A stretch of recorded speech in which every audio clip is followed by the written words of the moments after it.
Good morning. Welcome.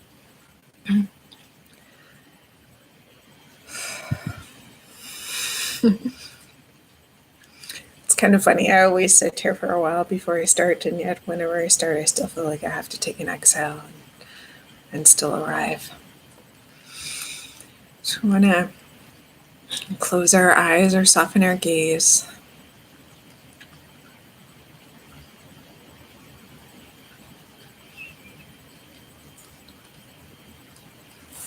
Oh.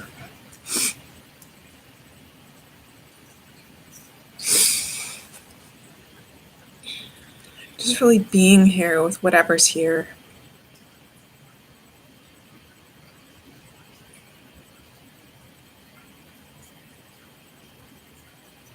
Whatever's in the body, the breath as it is, noticing the quality of the mind.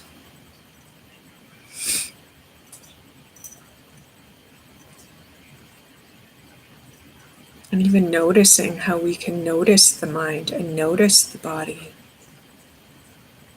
That there's this quality of ourselves that isn't those things, that is aware of them.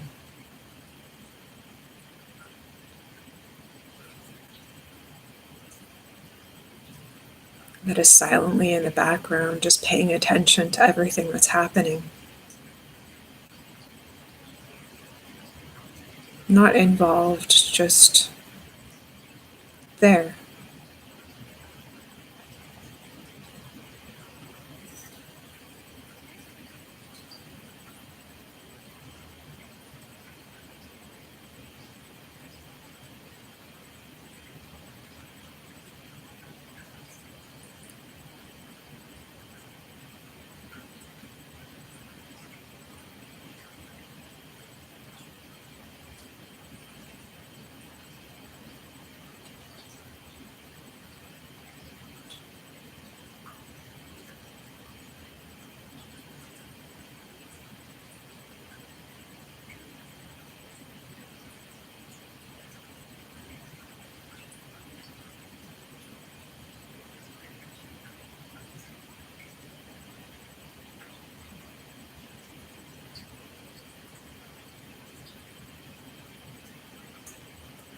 And you can bring this quality of awareness into the breath, noticing the breath coming in and out.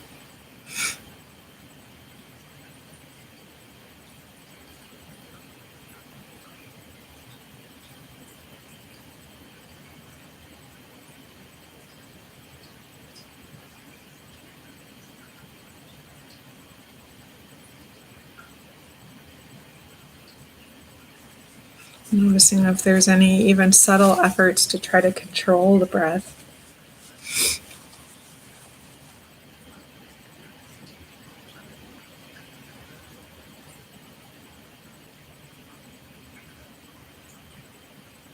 And just being aware of that.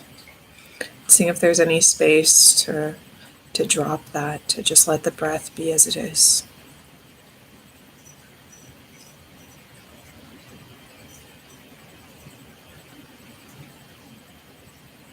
And if it seems difficult or challenging or confusing to try to just let things be as they are,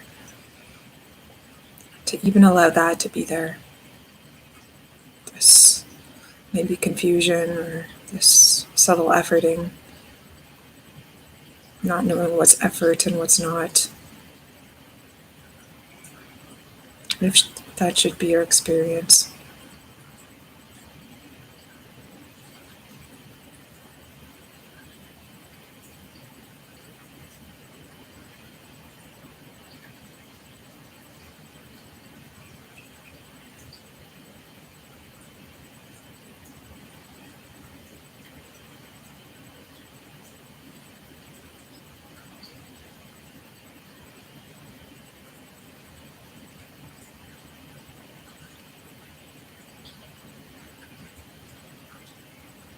And maybe with the out breath, seeing if there's any space to drop deeper into the body.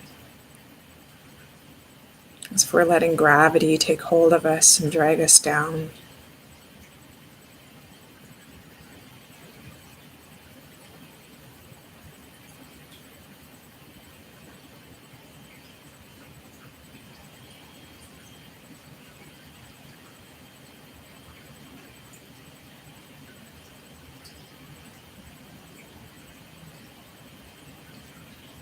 We offer this as an invitation, and then remember to let go of any expectation of how it should be,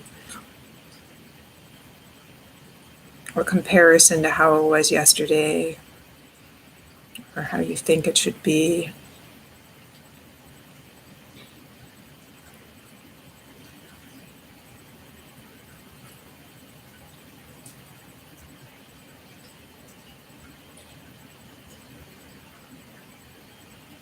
In some ways, it seems like this paradox when we drop deeper into the body, that there is this maybe intention or effort or directed guidance.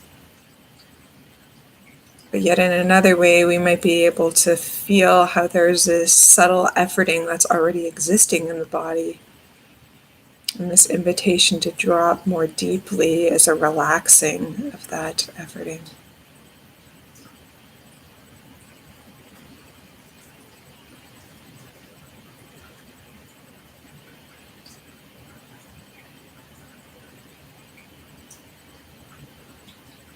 And as always, if it feels more contracted and overwhelming with the thought of letting go, giving yourself permission to hold on, to just let those contractions be there without trying to soften them in any way.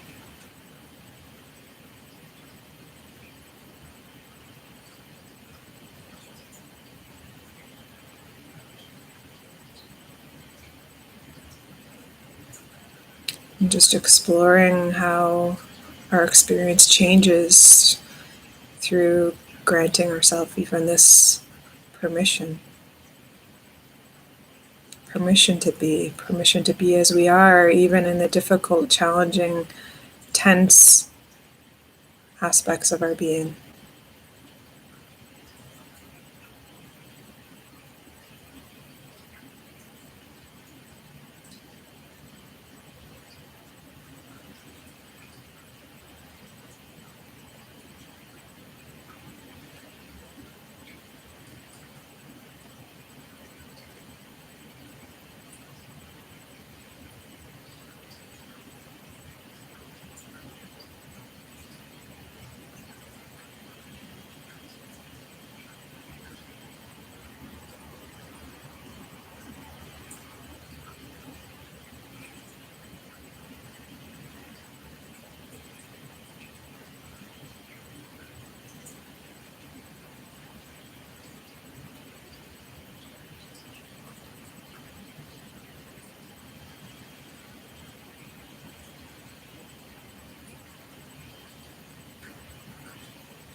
And we can let go of any effort even to soften or intention to soften.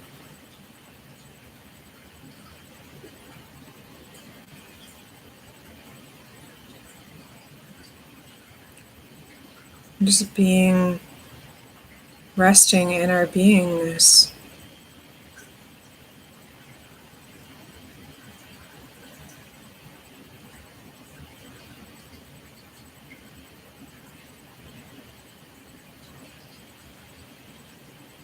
Where that subtle sense of separation of us exerting an intention or invitation or witnessing or noticing our experience can fall away. Or we're no longer separate from our experience, this passive observer, but resting actually in the experience itself, as the experience. not a me having an experience, rather simple experience itself.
And if it's challenging to stay with a felt sense of being and you notice yourself moving up into the mind or engaging with thoughts, engaging with sensations or sounds,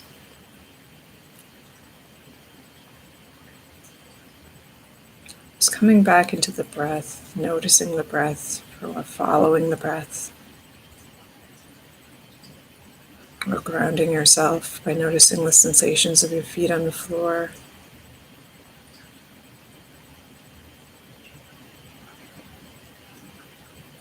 And then again, when you're ready, dropping all of that and seeing what's possible to just rest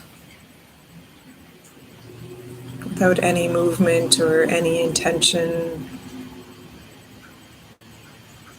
to do or be in any way with your experience.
And as we rest here, everything is included. The thoughts can appear, sensations in the body can appear, the heartbeat, the movement of the breath, the sounds around us. Nothing needs to be held on to or made to happen. You can just notice how it's all already happening.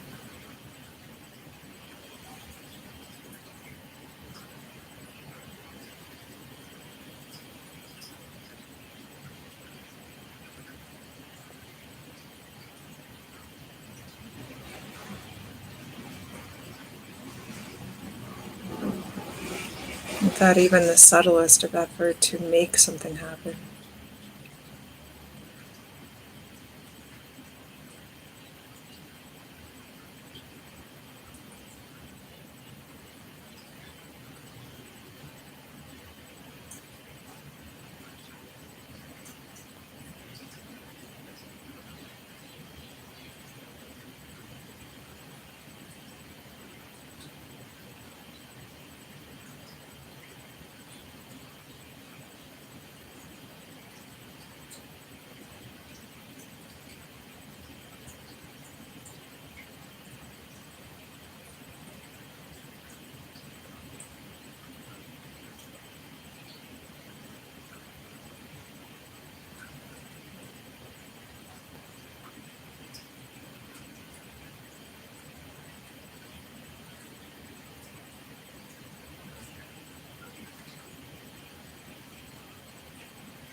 And again, each time if we get lost in a thought or a sound or a sensation, we can refocus, noticing the breath, following the breath for a few breaths, feeling our feet on the floor, the ground,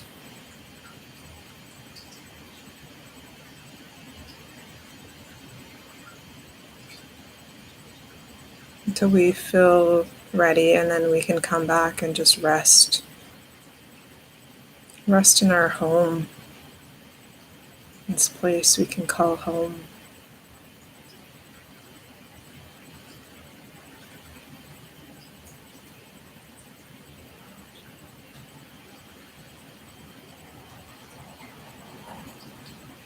Our simple beingness.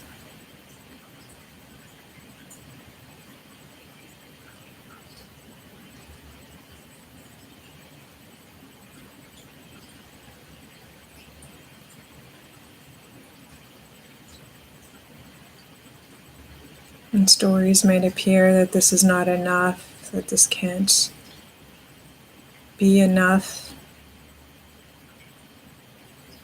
that something more needs to happen or be done. They may or may not, but notice if there's any stories.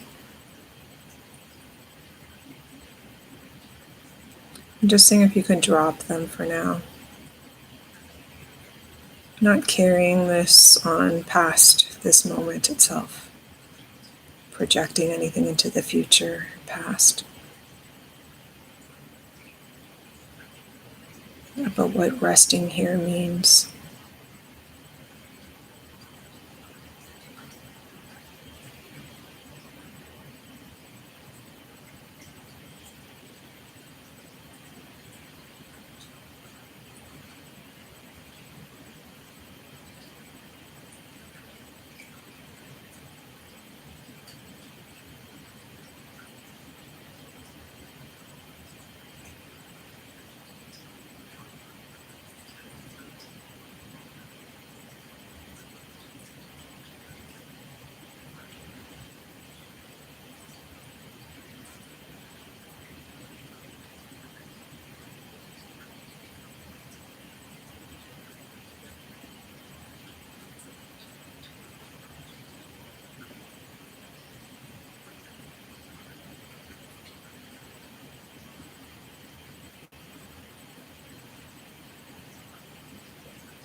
I take note of the qualities that you experience as you're resting here.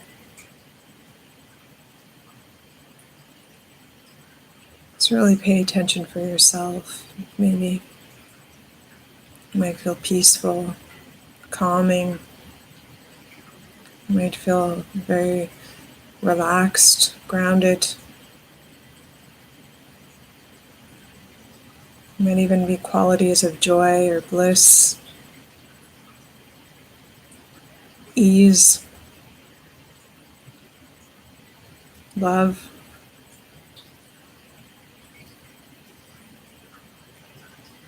Not to tell yourself what you should be feeling or that you should be feeling any of these, but really noticing the quality of your own experience now as you rest here.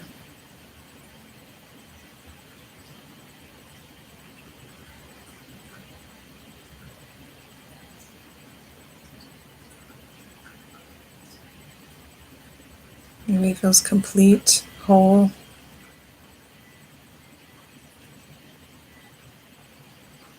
fulfilled.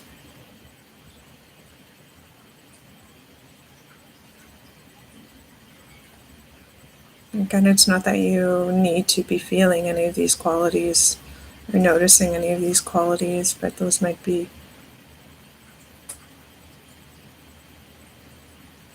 just help you sense what it is that you are experiencing. And if putting a label on it feels like too much, then that's okay too. There's no need for a label.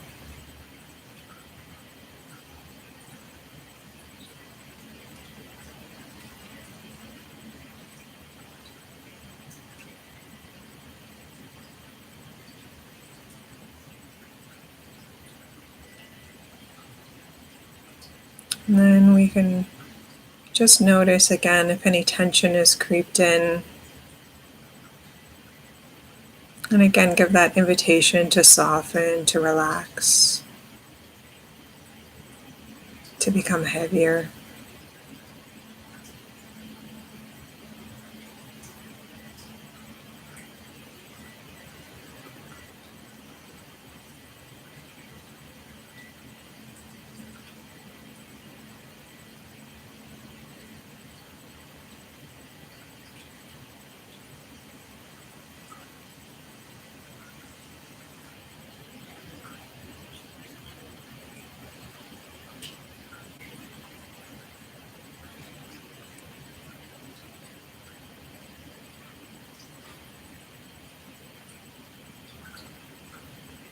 Bringing our awareness into the breath, noticing the breath coming in and out,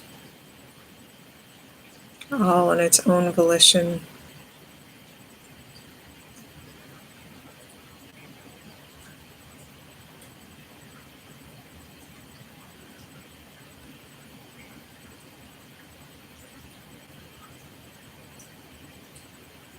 Taking in the sounds around us.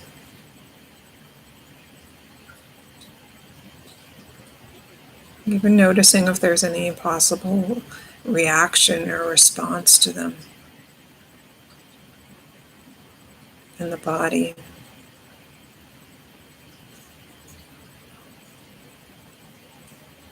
Maybe a subtle aversion or desire to get rid of them, or maybe a desire to hold on.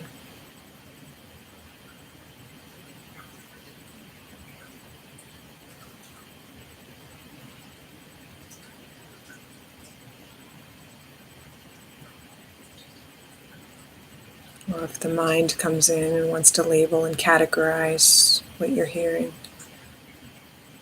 And just seeing if you can let all that go and just be with the raw sensation of the sound itself, the breath itself.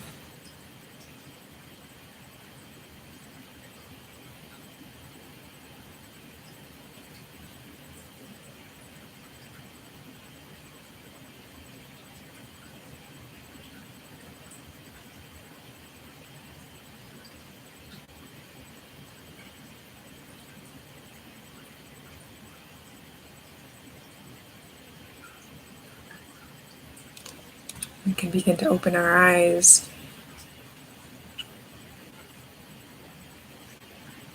As always, we can take in the sight and just seeing if we can, if sight can be a natural extension of our beingness, rather than taking us away from our beingness.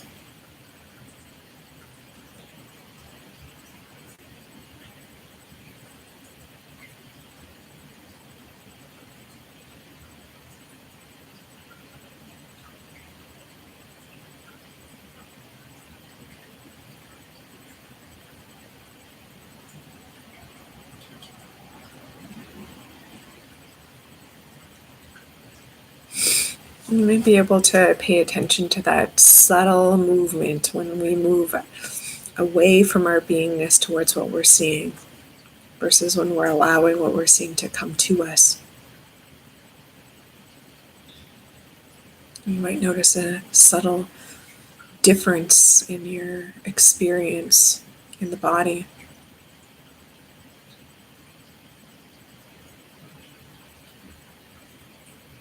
Or potentially a movement from the body to the head or the mind.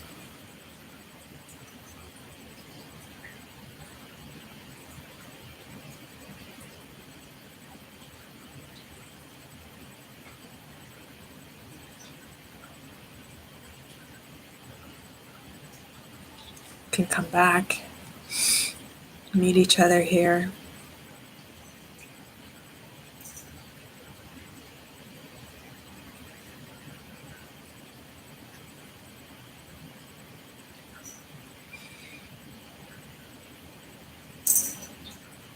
Noticing if we can rest in our being even as we are being seen.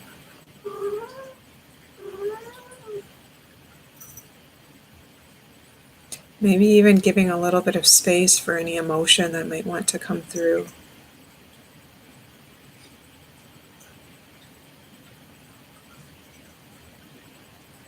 And to be with our emotions doesn't mean that we need to flail around and behave in certain ways, but really letting them be there. Maybe the fear or tingling in the gut, or maybe the heaviness on the heart, or maybe the agitation in the limbs.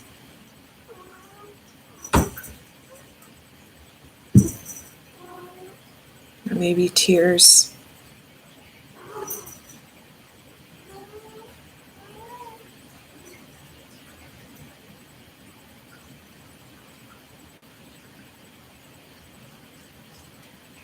That we can be with our emotions without acting them out.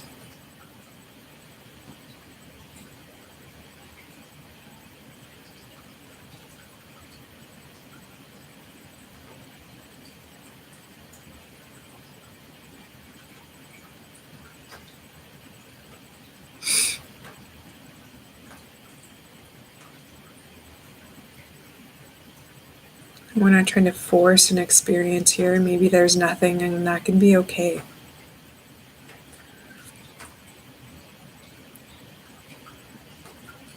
It doesn't matter what happens. It's really our intention of giving space,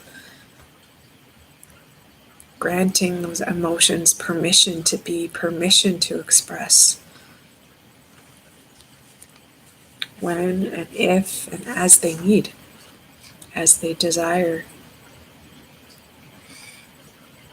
Letting go of our own expectations of maybe what emotions we think should be expressing or not expressing, or how it should look.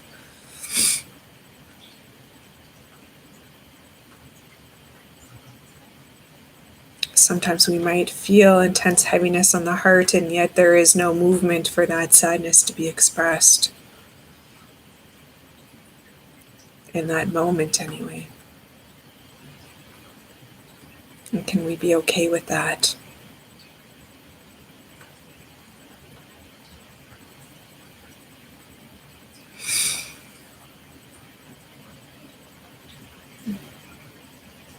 I think today what was coming up is, which I think is really powerful to share. It's another personal story. And as I share these personal stories, this isn't at all about me saying that this should be your experience, or this is how it should look or has to look. These personal stories are more as sort of windows into how you might be able to relate or perceive your own experience in maybe a different way.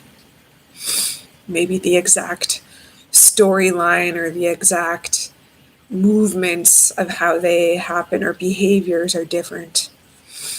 But we can notice how these subtle ways that we leave ourselves might manifest for us. And when we share our personal stories, in some ways, I feel anyway, I'm so blessed when other people have the courage to share their personal stories, because it gives this window of insight. Not that I need to have my experience conform or look like theirs.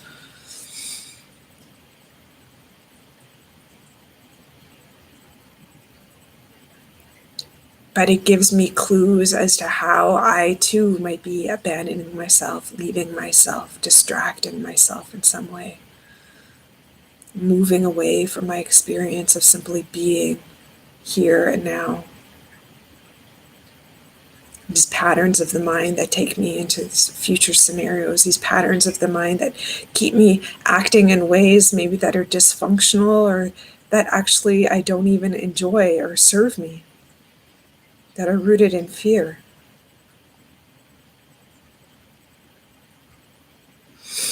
So the story that I wanted to share was just noticing how sometimes something is coming up within me and I feel this like angst, like I'm trying to actually escape myself and I can't. I feel all this restless energy, and before I used to go to the fridge or pour myself a glass of wine or read a book or watch Netflix or do something to distract myself. And so I've got to a place where none of those work. None of those have any call to me anymore to try to numb myself out from this like inner angst. And I could feel myself and watch myself trying to like get out of my experience. This is what it felt like there was so much energy and angst in me, and I was actually trying to leave my experience because I didn't want to feel it. It was more subtle maybe than it has been, but still that same kind of movement to try to escape what is. And really not wanting to meet it. And yet seeing that there was this, it was really calling me to slow down, to feel it, to listen to it. So even as I've said this maybe 100 times in all of these talks, sometimes we need to hear it over and over and over again before it really sinks in. And we might still catch ourselves leaving ourselves, abandoning ourselves, going into these old dysfunctional ways. And that's why I say this spiritual journey is not necessarily, we think it's this linear line of progress, when really it's this messy spiral where we keep sometimes going back and recreating some of these old patterns, not consciously, but because they're so familiar and they feel safe in some way, they keep us comfortable, protected from these inner demons, kind of as what they can feel like when they want to arise.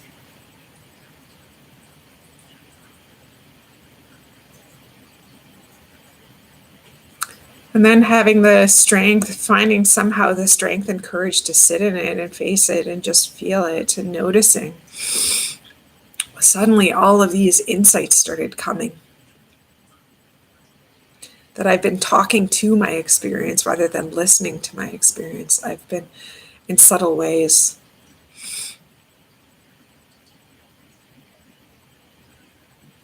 When I'm talking to my experience, it was like I was realizing that I was moving from point to point in life, almost as if I was trying to get somewhere, that there was this energy that was taking me forward, and it was this mind momentum.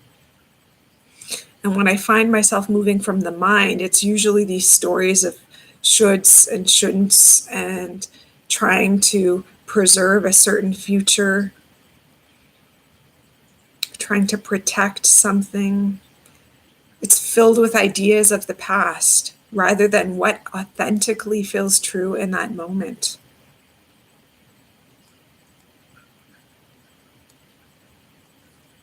And so I realized that I needed to just shut everything down for a while.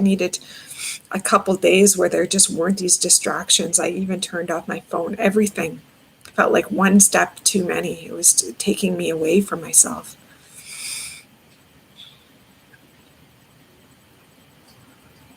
And I could feel myself. I knew intuitively, it just felt in my bones as if it was one step too many. Like it was taking me away in some way. And yet I could still see myself acting it out, still kind of taking these extra steps.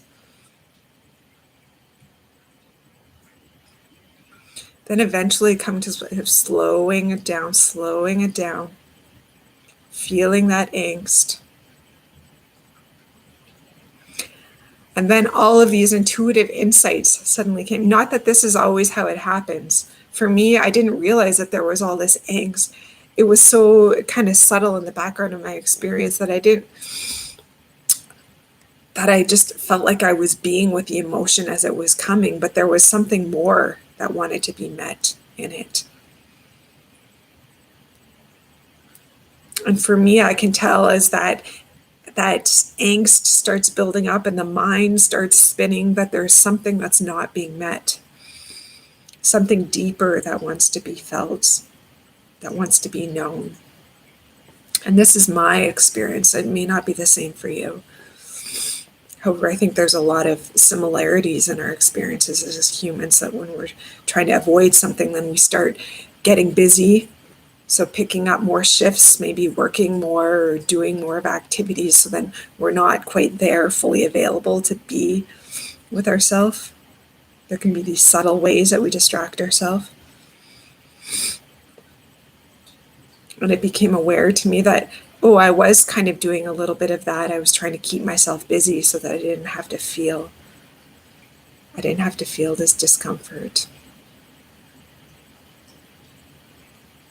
And as I sat with the discomfort, I became aware of all of the ways that I was still trying to protect myself. This is a thing of coming back to living with an open heart, that it can hurt. And we can be scared to really open our heart and be vulnerable, be true to our heart. Follow its longings, follow where it's guiding us, especially when it doesn't make any sense. And it feels like maybe these lingering beliefs of loss, abandonment, rejection are looming.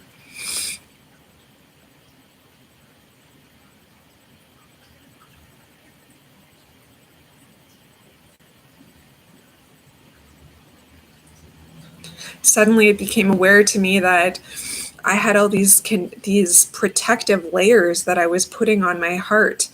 Around my heart, I was pretending in some way that my heart wasn't hurting as much as it was.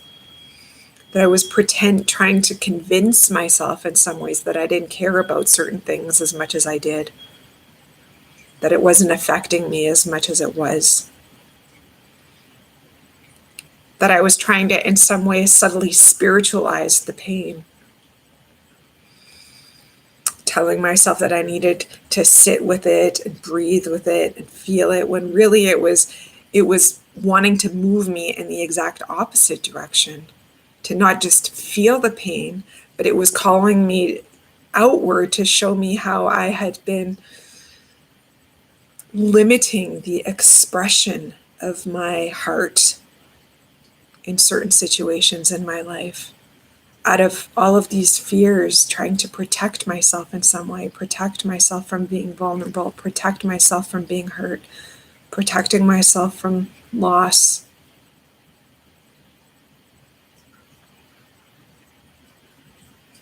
And what's occurred to me over the years, having faced so many disappointments and so many losses, I mean, as we all have in our own ways, but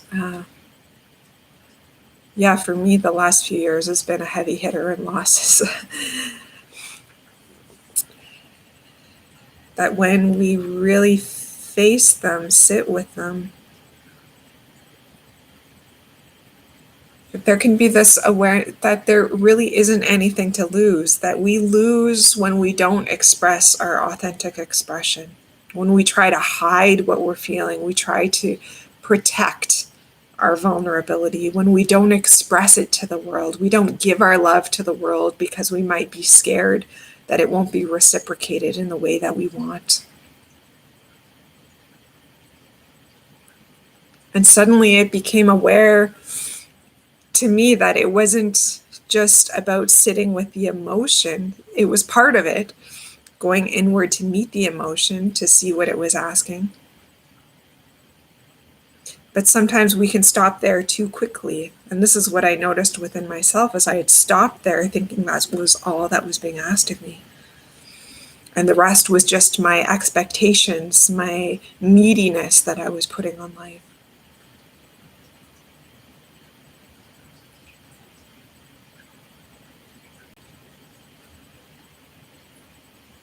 And this is why I think one of the greatest virtues is to be willing to be in our uncomfortableness, to be willing to not know until we know. So often we don't want to not know, so we jump into something just because it's known. We don't want to stay in that space of, I don't know. I don't know what's being asked of me. I don't know what to do in this situation. I don't know what to say. So then we quickly just jump over that I don't know and just start blabbering about something, or just jump on the opportunity that's there, rather than staying with that and seeing the uncomfortableness of not knowing. I don't know if this is what I really want. I don't know if I want to follow this. And being willing to stay in that not knowing until there's this deeper sense. This is where I was talking about yesterday, when we stay in the rawness of our beingness, that's when it calls forth a movement within us. Those qualities that we may have noticed in the meditation, like love and peace and fulfillment, wholeness, how they want to express can then become known if we're patient and willing to be in the discomfort of not knowing, not having an immediate answer, not coming from this place of the past where we know how we've been before, but being really truly willing to not know. Then the spontaneous knowingness can appear, and it may look like nothing else that we've done or said before.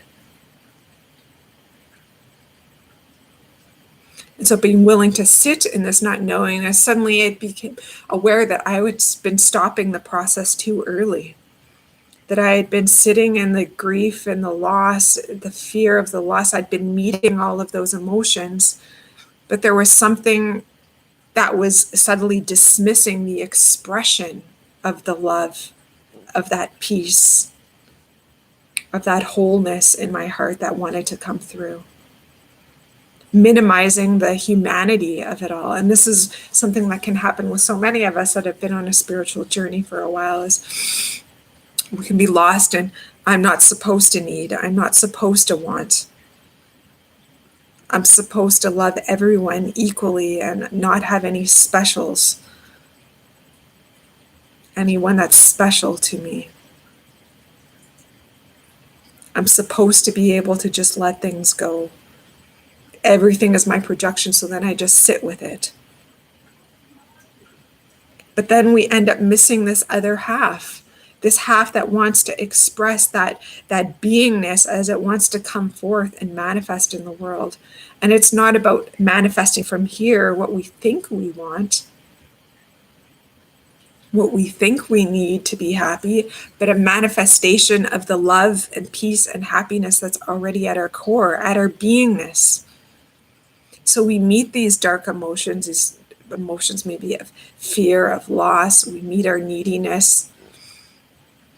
And in that, as we meet them, we're meeting them in this place of love, of unconditional acceptance. That's what happens when we truly meet our emotions.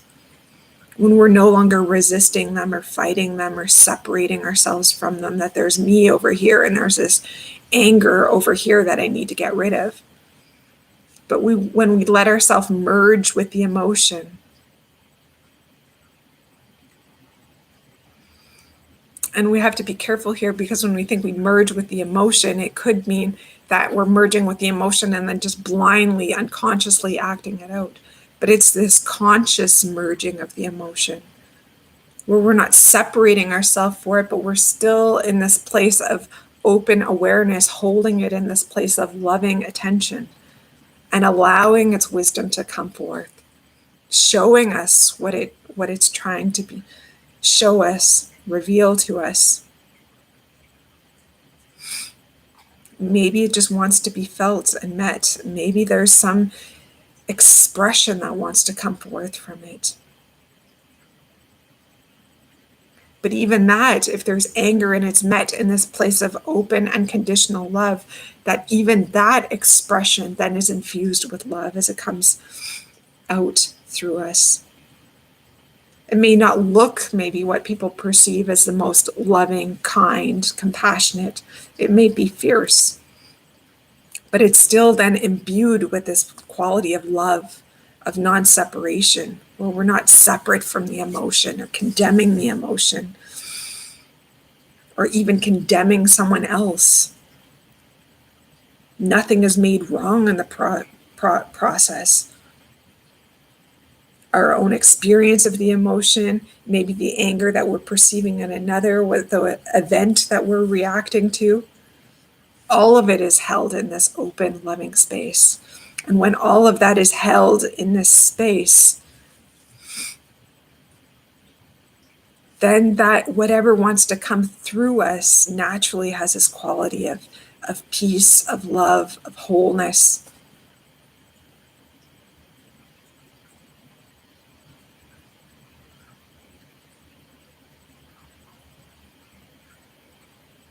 And this is what transforms when we meet our emotions consciously. When we're not trying to fight our emotions away or make them wrong or make them different or overcome them. Even anger can show us something. Maybe it's trying to reveal to us that we need to leave our relationship or we need to leave our job.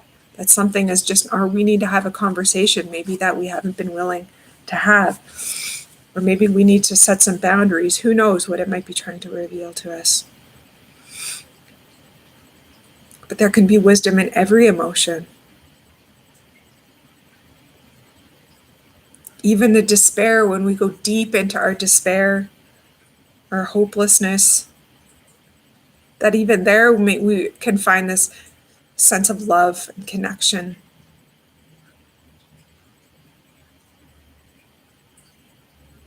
Seeing that the despair is there because there is really this sense of deep love and connection to the whole. This deep love for the well-being of self. Wanting it to be happy underneath it all. And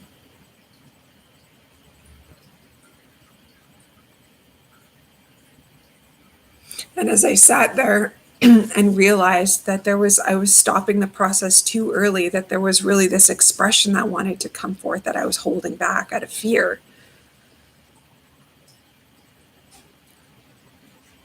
I realized that the best part of it was not being able to hold anything back. That was the beauty of the expression.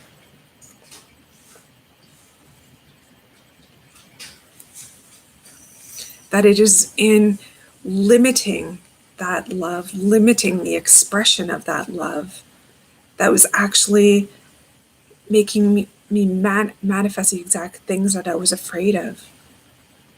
I was losing parts of myself. I was rejecting parts of myself. I was limiting myself to opportunities that may be there out of fear.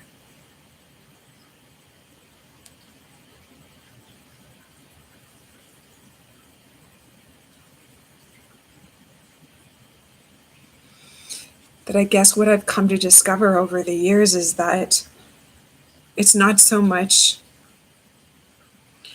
expressing the love to get the love reciprocated, but being willing to express it, to just not hold anything back anymore. It's the beauty of having an open heart. We don't need to have it affirmed back to us. For me, that's not at all what it's about. It's not telling people and appreciating people and in hopes of getting something back in return for it. But the beauty and the joy is in being able to just love what we love and being able to share that without that fear lingering over us. We need to protect ourselves from something, or we might lose something. We might be seen in a certain way we don't want to be seen. That even as we come deeper into this realization, even if we are rejected in the circumstances, that there is this peace in knowing that we were true to our heart, that we didn't hold anything back from life.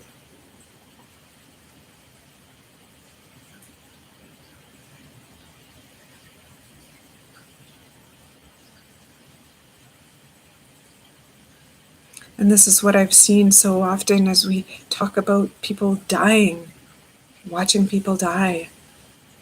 It's those fears that they didn't stay true to their heart. They held back their love.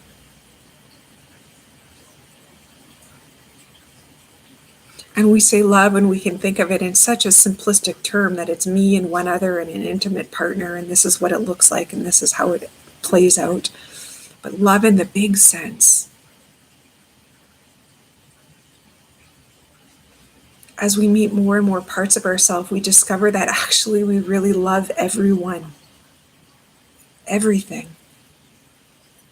This doesn't necessarily mean that we like everyone, but there's this love that's there that doesn't need to be earned. We don't need someone to do or say something for them to be worthy of our love. It's just there.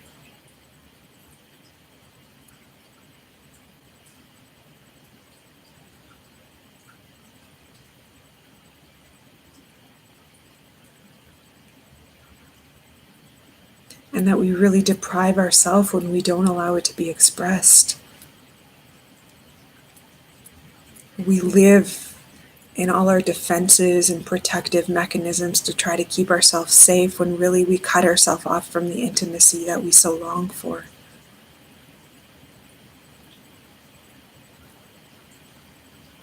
That even though we may have heard a million times that to be vulnerable is the key to intimacy or is so powerful, we may have seen it in others, their willingness to be vulnerable, and admired it, but yet something within us holds it back, doesn't want to go there, doesn't believe in some ways that it's okay for us, believes that there's something that we will lose if we're true to our heart, express our vulnerability.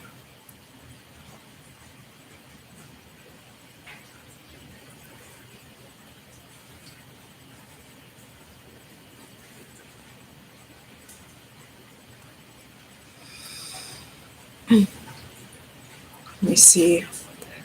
Takeaway is, I guess, from today. Is I guess what was really revealed to me was that sometimes we can get lost in spiritualizing our pain, it's just all about sitting with it, meeting it.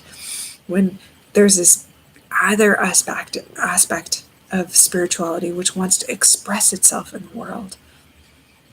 So when we can, part of the journey is coming home, slowing down, being willing to meet ourselves, being willing to meet the emotion, not have assumptions about what that emotion is or labeling it good or bad, not have any agenda with it. But then the other part is being honest with our humanity and allowing our humanity to express that. It flows in and through our deepest aspect of self. That part of ourself that's always open and spacious and holding everything in this loving presence without trying to hold anything in its loving presence. It just is. And when we can relate to the world from that place, then all our actions are filtered through that. they become expressions of that. And it's not to minimize or spiritualize any of that away. That it's okay to express that anger, express that love, express our vulnerability.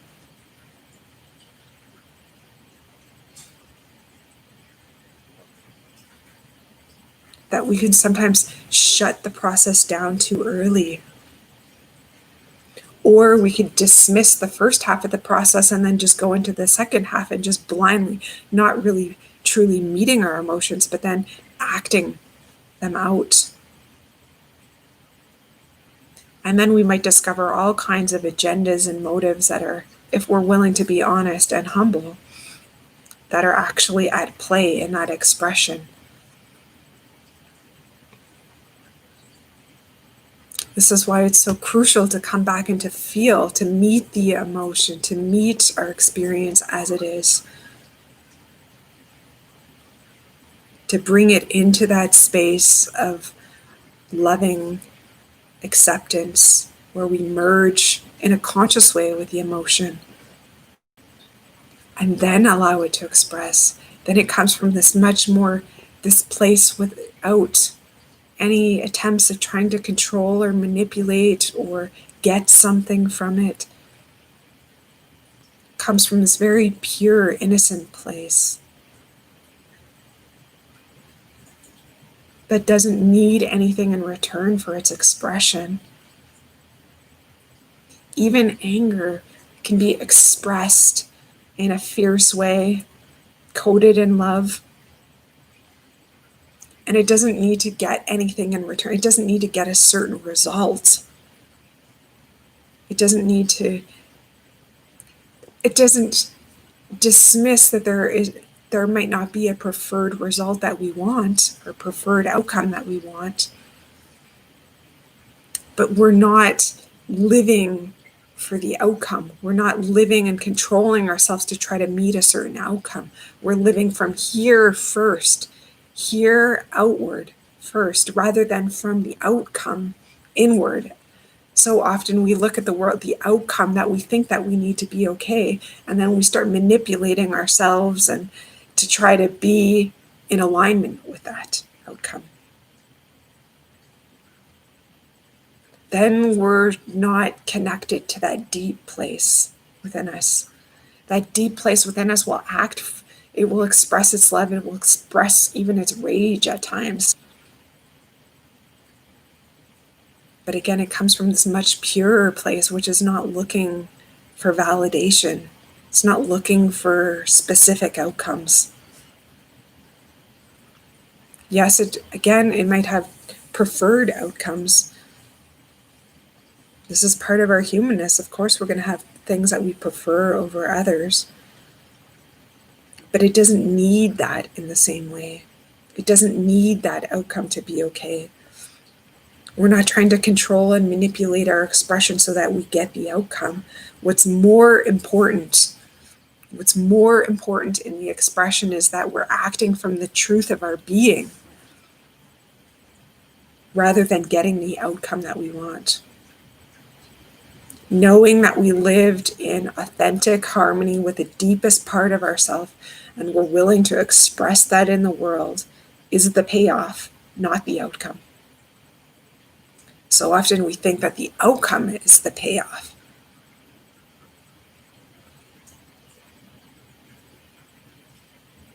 But when we're living from that deep place within ourselves, that place of peace and contentment and wholeness, and allowing that to express, that's what truly matters. That's when we're in alignment with life. We feel in harmony with life. Even when things are difficult or challenging or we don't get the outcomes that we want.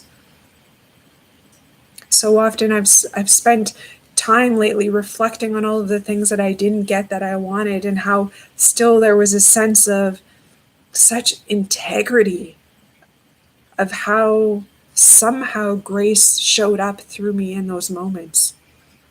This courage to stay true to myself and risk it all, as the mind would say,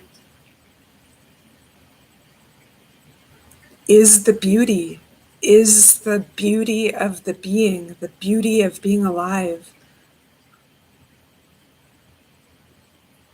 To stay true to that authentic expression without minimizing it or compromising it or sacrificing it out of fear, beliefs, what should be.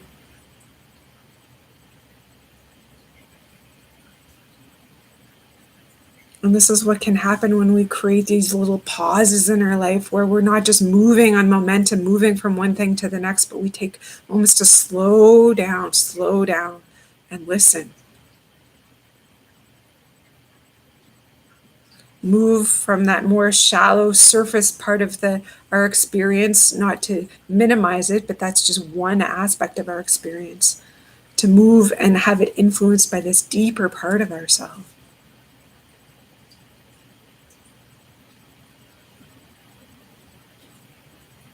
Then we're not looking for a payoff. We are the payoff. The payoff is the being in alignment with life, that feeling that we are in alignment with our authentic expression, alignment with love, alignment with the truth of our being. That we're not compromising ourselves in some way out of fear, insecurity, doubt, unworthiness.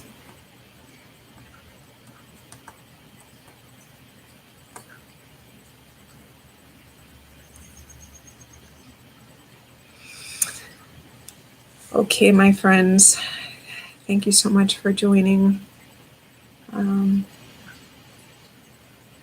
Yeah, I hope these personal stories are helpful to you. Again, this isn't any indication of, it's not for you to replicate in your own life. These are just pointers to guide us back.